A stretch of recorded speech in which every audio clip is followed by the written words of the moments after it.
Nous nous trouvons actuellement dans le dernier temps de l'exposition, le temps de la rencontre.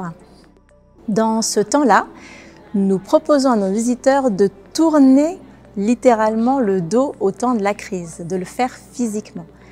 Non pas pour se dire que la crise n'existe pas ou qu'elle ne nous touchera jamais, mais bien pour se retourner vers les valeurs du soin et de la réparation dont on parlait au tout début de l'exposition.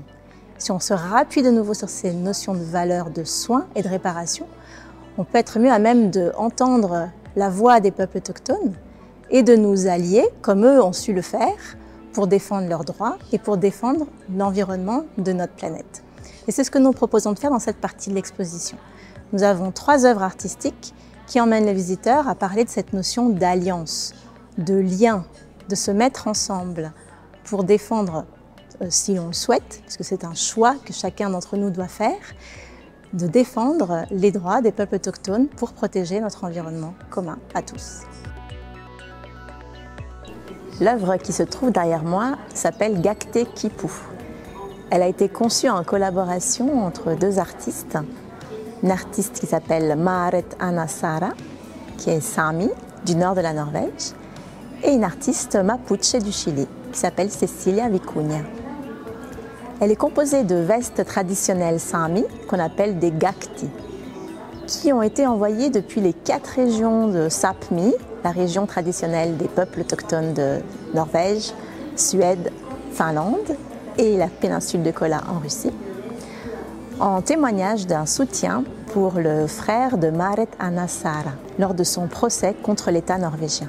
Vous pourrez voir que les vêtements, donc on appelle des gakté, qui sont ces vestes traditionnelles, ont été nouées les unes avec les autres à partir d'une technique qui vient de la tradition des quipus, une tradition qui était utilisée notamment par les Mapuches et par les Incas avant la conquête espagnole pour réunir des systèmes comptables à partir de nœuds.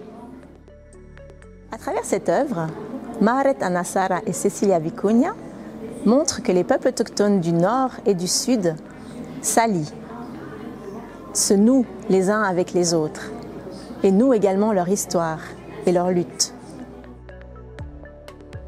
Cette œuvre a été augmentée lors de la préparation de l'exposition Injustice environnementale alternative autochtone à partir de vêtements traditionnels de Malaisie qui ont été envoyés spécialement pour augmenter cette œuvre Gakté Kipu.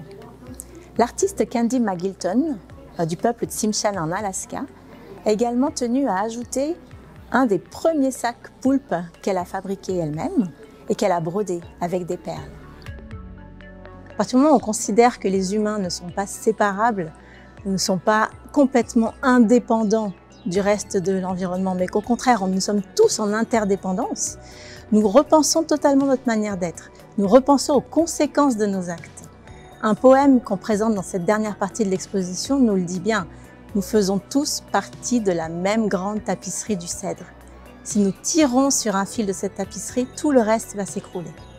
Donc c'est exactement ça qu'on essaye de dire à nos publics dans cette partie.